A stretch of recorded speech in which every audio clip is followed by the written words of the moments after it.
Baik, Bismillahirrahmanirrahim. Kita lanjutkan kembali ya, ikhwah. Pembahasan kita sekarang dari kitab Radudun Nadhir. Kita kembali ke Raudhah dulu. Ya, setelah ini insya Allah baru kita masuk ke Zawaid lagi. Nah, jadi kita sekarang di poin yang terakhir dari pembahasan Al-Mubah. Kita katakan bahwasanya di pembahasan Al-Mubah itu ada 3 poin. Poin yang pertama, apakah mubah itu bagian dari hukum syar'i atau bukan? Kemudian poin yang kedua, apakah perbuatan-perbuatan yang tidak ada dalilnya dalam syariat itu dihukumi mubah, haram ataukah tawakuf. Kita ambil yang tawakuf. Kemudian yang ketiga yang akan kita ambil sekarang adalah halil mubah ma'murun bihi. Apakah mubah termasuk hal yang diperintahkan apa tidak? Nah, jadi bedanya dengan pasal yang pertama adalah kalau pasal yang pertama, apakah mubah itu bagian dari hukum syar'i? Yang mana kita katakan hukum syar'i itu kan definisinya adalah khitab. Ya, apakah mubah itu ya termasuk khitab Allah apa bukan? Gitu. Kalau sholatlah, janganlah berzina. Nah, itu jelas khitab Allah. Nah, kalau mubah, apakah masuk khitab apa tidak? Nah, itu poin yang pertama. Ya, pasal yang pertama. Kalau pasal yang sekarang akan kita bahas adalah apakah mubah itu termasuk makmur amla? Maksud definisi taklif apa tidak gitu. Nah, itu insya Allah akan kita bahas sekarang. Ada 2 pendapat yang akan kita sampaikan di sini. Nah, faslun halil mubah wa ma'murun bihi. Apakah mubah itu termasuk perkara yang diperintahkan? Nah, ini perlu dipahami di sini, ikhwah, bahwasanya maksud dari pertanyaan atau kasus ini bukan berarti apakah mubah itu tidak masuk ke dalam sigoh amr ataukah masuk. Bukan gitu maksudnya. Bedakan antara sigoh amr dengan makmur di sini. Nah, kenapa? Karena mubah itu juga masuk ke dalam sigoh amr. Contohnya di ayat wa kulu washrobu. Makanlah dan minumlah. Makan minum apa hukumnya? Mubah. Tapi sigohnya apa? Amr. Gitu maksudnya. Jadi bukan itu maksudnya mubah di sini. Ini halil mubah ma'murun bihi. Nah, maksudnya di sini adalah ya, amr di sini maksudnya adalah amr yang wajib untuk dilakukan. Apakah mubah itu termasuk hal yang harus dilakukan atau hal yang harus ditinggalkan? Ada keharusan nggak di situ? Gitu. Nah, kalau wajib itu kan harus dilakukan. Mandub lebih ditekankan untuk dilakukan. Ya, gitu kan? Ada tolap nggak di situ? Ada tolapnya. Nah, sedangkan mubah itu izin bukan tolab. Ya, tolab itu kan ada tolabul fi'il, ada tolabul tark. Nah, tolabul fi'il itu ada 2, mandub, wajib sama mandub. Ya, tolabul tark itu ada 2, makruh sama haram. Nah, mubah ada tengah-tengah nih sekarang. Nah, masuk ke mana dia? Masuk ke tolabul fi'il atau tolabul tark? Ya, maka kita katakan nggak masuk tolabul fi'il, nggak masuk tolabul tark. Dia masuknya ke izin. 6. Dia masuknya ke izin. Kalau antum masih ingat di poin yang pertama kita bahas ya pengertian dari ya apa itu mubah. Ya kita katakan bahwasanya mubah itu adalah ma azinallahu fi fi'lihi wa tarkihi. Ya, ma azinallahu fi fi'lihi wa tarkihi. Nah, itu definisi dari mubah. Ya, dibawa sama Ibnu Qudamah di kitab Raudhah kemarin di pasal yang pertama. Nah, itu masuk kasus ini ya. Halil mubahu ma'murun bihi, apakah mubah itu termasuk hal yang diminta untuk dilakukan ya, entah itu secara tegas itu wajib atau secara tidak tegas itu mandub. Nah, baik. Maka jawabannya adalah ada 2 pendapat di sini. Al mubahu ghairu ma'murun bihi, ghairu ma'murin bihi. Mubah itu tidak termasuk yang diperintahkan. Ya, ghairu ma'mur dia. Nah, jadi yang disebutkan oleh penulis di sini ghairu ma'mur ini pendapat yang pertama berarti. Ya, pendapat inilah yang dipegang oleh jumhur al-usuliyin. Ya, dari Hanafiyah, Malikiyah, Syafi'iyah, Hanabilah, mereka semua berpendapat bahwasanya al-mubah ghairu ma'murin bih. Nah, limada? Li'annal amro istid'a'un wa talab. Yang namanya amr itu ruang lingkup amr atau makna inti dari amr itu adalah ada istid'a dan tolab di dalamnya. Istid'a itu artinya ya permintaan untuk melakukan, sama dengan tolab lah kurang lebih. Gitu ya. Nah, kalau Anda katakan makanlah. Ya, itu amr namanya. Kenapa? Karena ada tolab. Nah, katakan pergilah. Ya, itu namanya juga amr. Ya, kenapa? Karena ada tolab. Tapi bentuknya tolabut tar gitu. Kalau Anda katakan lebih baik jangan untuk makan ini. Nah, itu juga masuk ke masuk ke ruang lingkup amr. Kenapa? Karena ada tolab di situ. Ya, ada istida'ahnya di situ. Nah, mubah itu tidak ada istida'ahnya. Berarti dia ghairu ma'mur gitu. Ya, mubah ghairu ma'murin bihi. Sedangkan ma'mur artinya yang ada tolabnya. Berarti al-mubah ghairu matlubin bihi. Gitu bacanya. Mubah ghairu matlub. Kalau antum masih bingung dengan kata ma'mur, ganti dengan matlub di situ. Nah, mubah itu ghairu matlub, entah matlubnya jazim atau ghairu jazim gitu. Entah matlubnya matlubul fi'il atau matlubut tark gitu. Wal mubah ma'zunun fihi wa mutlaq. Ya, ma'zunun fihi wa mutlaq. Ghairu mustada'a wa la matlub. Nah, sedangkan mubah itu tengah-tengah dia. Enggak ada talabul fi'il, enggak ada talabut tark. Dia ma'zun, izin dia. Jadi bukan matlub. Ya, dia bukan matlub. Nah, jadi kalau mubah adalah matlub, ini kita baca matlub ya, makmur ini. Maka kalau mubah kita katakan bukan makmur, berarti bukan matlub, ya berarti dia tuh ma'zun, izin. Nah, nah, ma'zunun fihi wa mutlak, ada mutlak di situ. Nah, ini dalil menunjukkan bahwasanya hakikat dari amr itu adalah istida'a dan talab. Artinya ada ajakan kepada mukallaf untuk melakukan sesuatu, entah itu perintah ataupun bentuknya adalah larangan. Dan ini adalah sesuatu yang menyelisihi mubah, karena mubah itu adalah izin mutlak atau izin mutlak ya, nggak muqayyad, artinya nggak ada ikatannya dengan apapun. Dia murni sesuatu yang diperbolehkan. Nggak ada kait yang mengatakan, oh ini boleh kalau begini, ini nggak boleh kalau begini. Nggak ada. Dia mutlak dia. Baik. Ya, ghairu mustada'a wala matlub. Ya, tidak ada istida'a, tidak ada tolak di dalamnya. Wa tasmiyatuhu ma'muran tajawuz. Dan kalau kita katakan bahwasanya mubah itu adalah makmur, maka ini adalah tajawuz. Tajawuz itu maksudnya majas. Ya, menamakan mubah dengan kata makmur itu hanyalah sebuah majas saja. Ya, itu adalah sebuah sebuah majas. Ya, kenapa? Majas itu kan lawannya hakikah, ya, hakiki. Majas itu kiasannya, hakikah itu aslinya. Nah, maka aslinya mubah itu ghairu makmur. Tapi ketika ada yang mengatakan mubah adalah makmur, berarti dia sedang majas. Gitu. Nah, kalau ada yang mengatakan malam hari itu cerah sekali, itu majas. Kenapa? Karena hakikatnya malam itu fakta sebenarnya adalah gelap. Gitu. Ya, mau seterang apapun malam hari, nggak akan secerah siang hari kan? Gitu maksudnya. Nah, maka ketika kita menamakan mubah itu dengan kata makmur, maka itu sedang kita melakukan namanya majaz di situ. Ya, itlaq majazi namanya. Berarti itlaq amr kepada mubah itu namanya itlaq majazi. Taib. Nah, berarti di sini penulis membawakan pendapat yang kedua, ya. Pendapat yang mengatakan bahwasanya ya boleh menamakan makmur itu boleh menamakan mubah itu dengan makmur. I'tirad ala ma taqaddam, bantahan ya fa in qila. Nah, di situ dikatakan perhatikan fa in qila berarti pendapat yang kedua. Ya, nah, jika dikatakan ya siapa yang punya pendapat ini? Pendapat yang kedua ini ya ucapannya dari Al-Ka'bi. Ya, dari golongan Mu'tazilah. Ya, hanya dia saja. Bayangin, dia sendirian saja dari mazhab yang ada. Itu pun dari golongan Mu'tazilah, bukan mazhab fikih. Ya, dia Al-Ka'bi ini mengatakan bahwasanya ya tarkul harami ma'murun bihi. Meninggalkan hal yang diharamkan itu kan diperintahkan. Ya. Wasukut ya, berarti ya meninggalkan hal yang diharamkan itu diperintahkan. Artinya Allah Subhanahu wa taala memerintahkan kita untuk meninggalkan yang haram.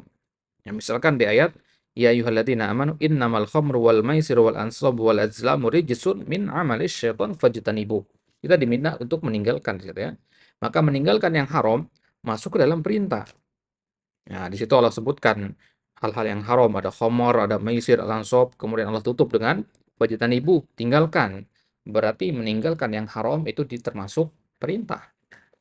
Nah, mubah itu kan meninggalkan yang haram. Ketika antum makan, berarti antum meninggalkan ya hal yang diharamkan. Ya, mulut antum sibuk dengan makan, berarti di waktu yang sama antum nggak bisa gunakan mulut untuk minum khamr gitu. Ya, berarti ketika sedang makan melakukan perbuatan yang mubah, antum sebenarnya sedang meninggalkan perbuatan yang haram. Meninggalkan perbuatan yang haram diperintahkan, berarti makan makmurun bih gitu. Jadi maksudnya makul lah, Mbak. Makul. Nah, ya, menarik pendapatnya Al-Ka'bi di sini. Taib. Wasukutu al-mubahu yutraku bihil kufru wal kadhibul haram. Ya. Dalil yang kedua adalah sukut al-mubah. Ya. As-sukut al-mubah yutraku bihil kufru wal kadhibul haram. Orang yang diam, ya, diam kan mubah. Ya.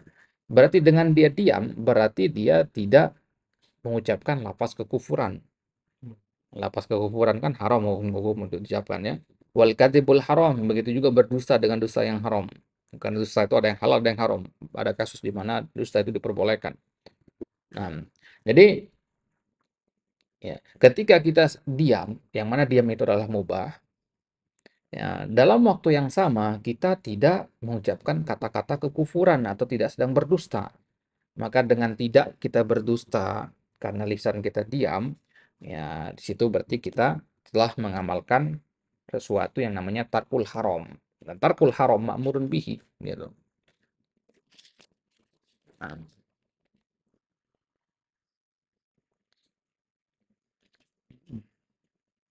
taib fayakunu ma'muran bihi berarti diam itu termasuk yang diperintahkan. Karena dengan diam kita tidak mengucapkan kata-kata kufur, gitu. Jelas ya? Nah, maka kalau udah lihat dari sudut pandang ini, berarti banyak sekali hal-hal yang tadinya kita hukumi mubah masuk ke ranah makmur, si bisa bernilai pahala gitu. Diamnya kita sekarang di kelas misalkan, ya ini bernilai pahala. Padahal diam di kelas itu mubah gitu. Tapi bernilai pahala. Kenapa? Karena di waktu yang sama kita berarti tidak sedang berada di tempat-tempat yang haram. Ya, adanya kita di kelas ini mencegah kita untuk berada di tempat-tempat yang haram. Dan ya, berada di tempat-tempat yang haram itu kan hukumnya haram. Meninggalkan hal-hal itu, meninggalkan nongkrong di tempat-tempat itu adalah wajib. Ya, makmur berarti kan. Maka berarti adanya kita di sini termasuk bagian dari makmur itu. Ya, berarti bernilai pahala gitu. Nah, ya, pemahaman yang bagus sebenarnya ini ya secara logika. Tapi bantahan kita bagaimana? Ya. Kulna, ya, bantahan terhadap ucapannya Al-Ka'bi itu yang mengatakan bahwasanya mubah termasuk makmur, falyakunil mubah wajiban idzan. Berarti mubah jadi wajib dong. Kenapa? Karena meninggalkan yang haram kan wajib hukumnya. Ya, berarti dengan kita diam, tidak ngomong dengan kata-kata kekufuran, berarti diam itu hukumnya wajib, bukan mubah lagi namanya. Gitu. Ya, singkat, padat, dan kelas. Gitu ya. Padahal kalau kita nggak baca pendapat ini kan, oh iya, bagus juga ya pendapat Al-Ka'bi tadi. Gitu. Waqad yutrakul haramu ilal mandubi falyakun wajiban. Terkadang yang haram itu kita tinggalkan ilal mandub, ya. Kemudian kita beralih ke yang mandub, falyakun wajiban, maka dia menjadi wajib, ya. Meninggalkan yang haram, ya.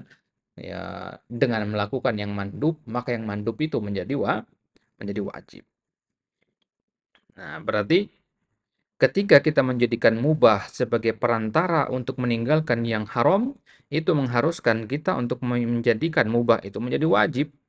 Ingat al-wasail laha ahkamul maqasid. Ya. Nah, ulang sekali lagi. Ketika kita mengatakan, ya, ketika kita menjadikan bahwasanya mubah itu adalah perantara untuk meninggalkan yang haram sebagai ucapan Al-Kabi tadi, berarti konsekuensinya adalah kita mengatakan mubah itu wajib karena meninggalkan yang haram hukumnya wajib. Yang perantara untuk hal yang wajib hukumnya wajib juga gitu. Al-wasail laha ahkamul maqasid. Ya, wasilah kepada yang wajib, ya dia juga wajib gitu. Nah, begitu juga kalau kita misalkan mengatakan kita menjadikan mandub itu sebagai perantara untuk meninggalkan yang haram. Berarti mandub menjadi wajib di situ. Fleksibel kan maksudnya, ya. tergantung kepada tujuannya. Ini sesuatu ini mandub ini, tapi kita jadikan dia perantara untuk sesuatu yang wajib. Yang mandub tadi berubah menjadi wajib, nggak ada lagi. Apalagi yang mubah, mubah dijadikan perantara untuk wajib, ya jadi wajib dia, bukan mubah lagi namanya. Gitu. Jelas ya? Nah, ini sudah berubah jenis gitu. Nah, sudah keluar dari pembahasan itu. Taib. Maka kalau kita ambil pendapatnya Al-Ka'bi ini berarti kalau ada orang yang sholat, masuk udah mulai sholat ini, ya, dan di waktu yang sama dia harus bayar zakat, maka sholatnya dia itu dihukumi haram. Kenapa? Karena dengan dia sholat, dia telah meninggalkan sesuatu yang wajib lain, yaitu bayar zakat. Itu maksudnya. Nah, kalau tadi kan konteksnya adalah yang mubah, ya. Misalkan tadi kita katakan orang yang diam lisannya, ya, sehingga di waktu yang sama dia tidak bisa mengucapkan kata-kata kekufuran. Nah, ini berarti hal yang mubah untuk hal yang wajib, perantara untuk hal yang wajib, sehingga yang mubah ini tadi menjadi wajib. Kalau hal yang sama, kalau kita pakai logika yang sama, berarti kalau ada orang yang sholat, ya, sholatnya itu menjadi haram karena ya dengan sholatnya dia telah tersibukkan dari melakukan hal yang wajib, yaitu bayar zakat. Gitu. Makanya kan tentu secara logika nggak bisa ya membatil pendapat yang seperti itu. Nah, baik.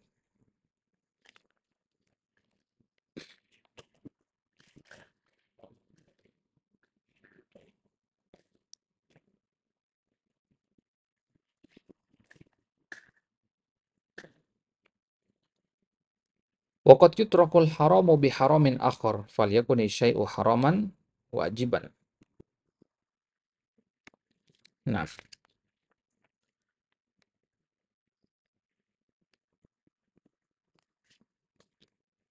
waqad yutraku al-haram. Terkadang yang haram itu ditinggalkan ya, dengan melakukan keharaman yang lain. Falyakuni syai' haraman wajiban, maka sesuatu itu dihukumi haram dan wajib sekaligus.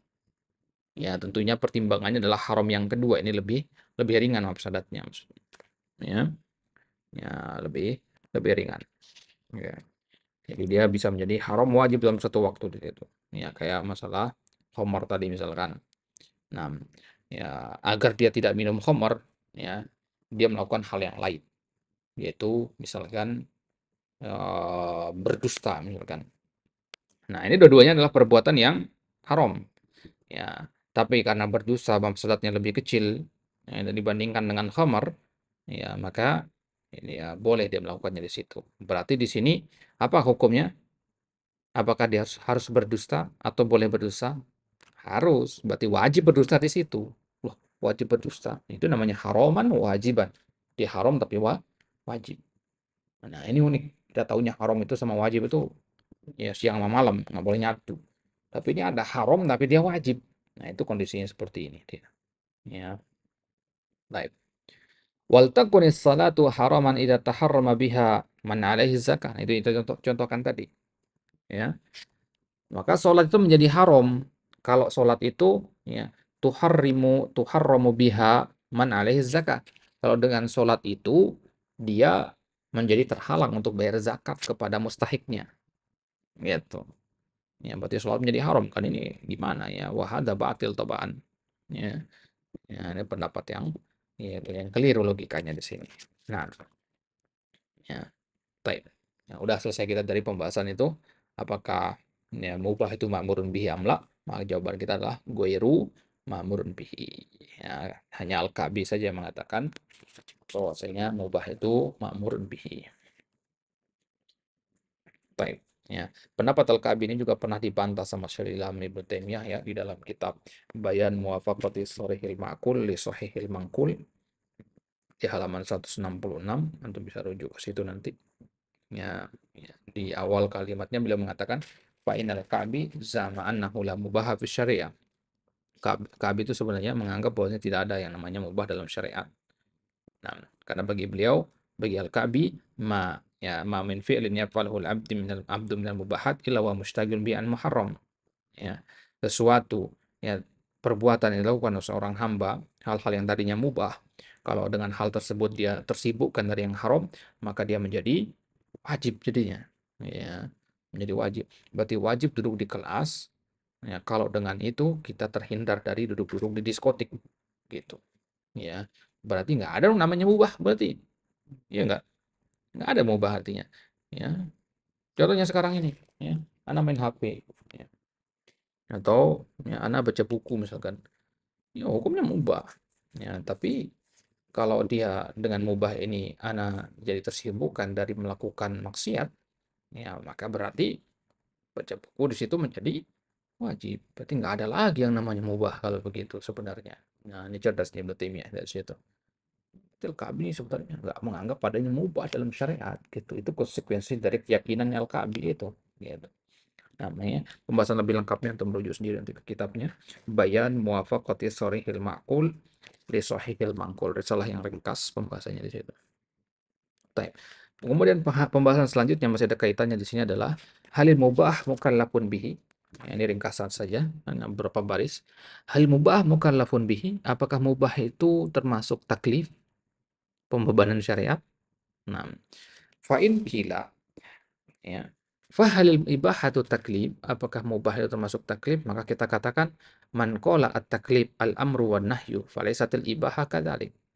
Kalau ada orang mengatakan taklif itu definisinya adalah amr wan nahyu, berarti mubah itu nggak masuk. Kenapa? Karena mubah tidak ada amar, tidak ada nahi di dalamnya. Jelas ya? Nah, berarti tergantung bagaimana kita mendefinisikan taklif. Kalau yang bertanya kepada antum, akhi, mubah itu termasuk taklif bukan? Maka kita tanya balik. Menurut antum taklif itu apa dulu? Gitu. Kalau menurut antum taklif itu adalah al-amru wan nahyu, mubah nggak masuk. Gitu. Nah, tapi kalau antum mengatakan bahwasanya taklif itu adalah makullifa i'tiqadu kaunihi minasyara', sesuatu yang dibebankan dengan keyakinan bahwasanya dia termasuk bagian dari syariat. Itu namanya taklif. Sebuah ibadah yang dibebankan kepada kita dikarenakan ibadah ini kita yakini bagian dari syariat. Nah, itu taklif yang benar. Ya, jadi taklif itu nggak sekedar perintah, larangan gitu. Ya, ini kan pandangan masyarakat umum kan taklif itu begitu kan. Taklif itu pembebanan syariat berupa perintah dan larangan. Nah, ya, definisi yang benar di taklif itu hafalkan ini. Makul li fa'itiqadu kaunihi minasyara'. Sesuatu yang memang dibebankan dikarenakan kita meyakini itu bagian dari syariat. Kenapa kita sholat? Karena kita meyakini sholat itu adalah bagian dari syariat gitu. Nah, ya, makanya kita sholat. Gitu. Baik.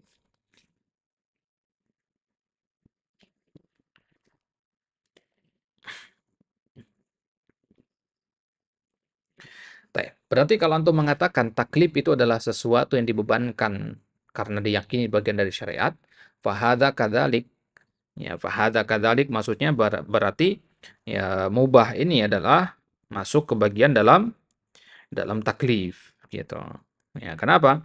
Karena taklif kan yang dibebankan dengan keyakinan itu bagian dari syariat, maka ya, mubah itu wajib kita yakini bagian dari syariat. Kenapa? Karena mubah itu ya mukallafan bihi. Ya, karena kaitannya dengan ya, wujub syar'i bi'tiqadi syar'iyyatihi. Baik. Nah, kalau kita katakan taklif itu sesuatu yang dibebankan karena ya keyakinan di bagian dari syariat, ya berarti di sini kembali kepada pemahaman kita kepada mubah ini apakah dia masuk bagian syariat atau bukan. Jadi kalau antum meyakini mubah itu bagian dari syariat, berarti dia taklif. Gitu. Ini pendapat yang kedua. Fahada kadzalik. Nah, wa hadza dhaif. Ya kan, tetapi ini adalah pendapat yang lemah. Ilzam alaihi jami'ul ahkam. Berarti semua hukum udah masuk ke sini dia nanti. Ya. Nah, kenapa kita katakan dhaif? Ya, pendapat yang mengatakan bahwasanya taklif itu adalah makullifa i'tiqadu kauni minasyara'. Nah, ya, dikatakan dhaif, ya jumlah ta'liliyahnya bahwasanya ya kalau kita katakan seperti itu berarti ini tidak hanya berlaku pada mubah, tapi seluruh ahkam syariat juga masuk ke sini. Wajib, mandub, haram, makruh itu semuanya ya wajib kita yakini bagian dari syariat. Nah, dan Allah Subhanahu wa taala dialah yang mewajibkannya atau yang membuatnya mengatakan dia sunnah, mengatakan dia makruh atau mengatakan dia haram. Berarti tidak tersisa dari hukum syar'i satupun kecuali dia adalah wajib. Semua jadi wajib dong jadinya. nggak ada namanya mubah, nggak ada namanya mandub. Ya, kalau antum katakan seperti itu ya. Kenapa? Karena sesuatu yang dibebankan dengan diyakini itu bagian dari syariat. Ya, kalau mandub, mandub bagaimana? Mandub kan dibebankan juga. Dan kita yakini bagian dari syariat juga kan, siwak. Bagian dari syariat bukan? Bagian dari syariat. Nah, dibebankan apa tidak kepada umat? Dibebankan. Nah, berarti ya mandub itu bagian dari taklif. Begitu seterusnya. Nah, berarti ya dengan menyampaikan bahwasanya taklif itu adalah al-amru wan nahyu di pendapat yang pertama tadi, ya, maka inilah pendapatnya Ibnu Qudamah berarti. Berarti Ibnu Qudamah meyakini bahwasanya ya at-taklif itu adalah al-amru wan nahyu. Nah, dan ini adalah pendapat jumhur ya, yang mengatakan taklif itu adalah al-amru wan nahyu. Ini pendapatnya jumhur. Jadi apa yang Allah perintahkan dan apa yang Allah larang, itulah yang namanya taklif. Kenapa? Taklif itu masyaqqah sebenarnya intinya. Masyaqqah. Ada kesulitan di situ kan. Nah, kesulitan itu kan dalam melakukan perintah dan dalam meninggalkan larangan. Di situ letak kesulitan kan. Nah, sekarang kalau antum meyakini bahwasanya siwak itu adalah ya bagian dari syariat dan itu memang benar begitu kan. Nah, lantas bisa nggak kita katakan siwak itu adalah perintah atau larangan? Ya, bisa nggak kita katakan taklif? Bisa, ya. Kita katakan taklif. Karena apa? Taklif itu kan sesuatu yang kita yakini bagian dari syariat. Mandub, bagian dari syariat bukan? Sibak, bagian dari syariat bukan? Bagian dari syariat. Nah, nah, berarti kalau kita katakan apakah mubah bagian dari syariat? Berarti konsekuensinya kalau antum mengatakan mubah bagian dari syariat dengan definisi yang kedua ini berarti antum juga mengatakan di waktu yang sama bahwasanya mubah itu adalah sesuatu yang diyakini bagian dari syariat. Ya, letaknya di situ, bagian dari syariat bukan dia gitu. Nah, kembali ke pasal yang pertama lagi gitu. Baik. Nah, dan yang mengatakan bahwasanya taklif itu ya adalah makullifa itiqadukuni minasyara' ya. Itu pendapatnya Al-Isfirayini ya. Ini pendapatnya Al-Isfirayini, ya Abu Ishaq Al-Isfirayini. Nah, dia mengatakan bahwasanya taklif itu adalah makullifa i'tiqadu kaunihi minasyara'. Baik, wa hadzal qaulun dhaif. Nah, jadi ya yang gampang itu kita jelaskan ke umat ya dan memang itulah dipahami oleh umat kan taklif itu adalah al-amru wan nahyu. Nah, adapun pendapat yang kedua mengatakan taklif makulif wa i'tiqadu kaunihi minasyara' itu pengertian yang terlalu longgar. Sedangkan syarat dari pengertian itu haruslah ya kokoh dan tidak mengeluarkan poin-poinnya. Ya, kalau semuanya masuk ke situ, ya, maka bukan pengertian namanya. Kalau kita katakan roti adalah makanan, sampai situ saja. Ya, nasi juga makanan. Semuanya masuk ke situ jadinya, gitu. Jadi pengertian itu haruslah jami' dan syamil deh. Ya, afwan haruslah mani dan syamil, harus mencegah yang lain itu masuk, tapi juga harus luas cakupan, gitu. Nah, jadi kita mengatakan roti, roti adalah makanan yang terbuat dari gandum. Nah, dengan kata gandum itu mani dia berarti. Ya, dengan kata makanan syamil dia. Nah, di dalam ilmu mantik itu bahwasanya syarat dan definisi yang baik itu adalah dia harus mani dan syamil dalam satu waktu. Alhamdulillah. Baik. Kemudian beliau tutup dengan kalimat wallahu alam.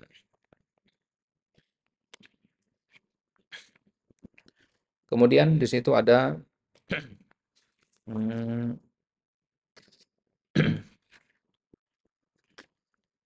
al-asrul rabi istishabul hal wa dalilul akal.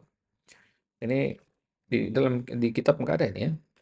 Istishabul hal wa dalilul akal ini. I'lam anal ahkam as-sam'iyyah la tudraku bil aql lakin dalal aqlu ala bara'ati dhimmah minal wajibat wa sukutil haraj anil harakati was sakanati qabla bi'sati rasul fan nadhar fil ahkam imma fi isbatiha wa imma fi nafiha amma isbat fal aqlu qasun anhu wa man fal aqlu. Nah, yang ini tidak ada dalam kitab ya fantahadul uqul dalilan ala ahadi asy-syatrain. Ya seperti ini tidak ada pembahasannya ini ya. Yang ini kembalinya ke apa namanya? Permasalahan sebelumnya di pembahasan istishab itu di pertemuan sebelumnya. Nah, tapi di kitab ini nggak ada. Ya, mungkin di versi cetakan dari Raudhah yang lain yang tidak kita pakai ini. Di situ ada mungkin. Baik, naktafi bihada. Ini adalah akhir dari pembahasannya. Insyaallah taala di pertemuan selanjutnya kita masuk ke zawaid tentang sigo-sigo makruh ya. Sigo-sigo makruh benar di zawaid selanjutnya. Makruh ya. Sigo makruh. Oh, berarti di pertemuan selanjutnya kita masuk ke haram dulu. Ya, masuk ke haram. 6 ya, segala hal yang berkaitan dengan haram di situ nanti ya sebagai al-qismul khamis. Nah, baru kemudian ya haram ini panjang sekali pembahasannya. Ya, pembahasan haram ini kalau nggak salah ini paling paling banyak ya, lebih banyak daripada yang lainnya. Baik.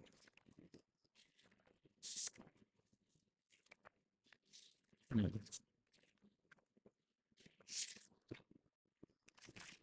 Oh, makruh ya, ada makruh berarti. Nah, benar. Ya, berarti pertemuan selanjutnya kita masuk ke zawaid, sigo-sigo makruh, baru kemudian kita kembali ke raudhah, al-qismur rabi, definisi dari makruh dan seterusnya. Nah, wallahu taala ala wa alam, wa sallallahu ala nabiyina Muhammad wa ala alihi wa sahbihi wasallam, wa akhiru da'wana alhamdulillahi rabbil alamin.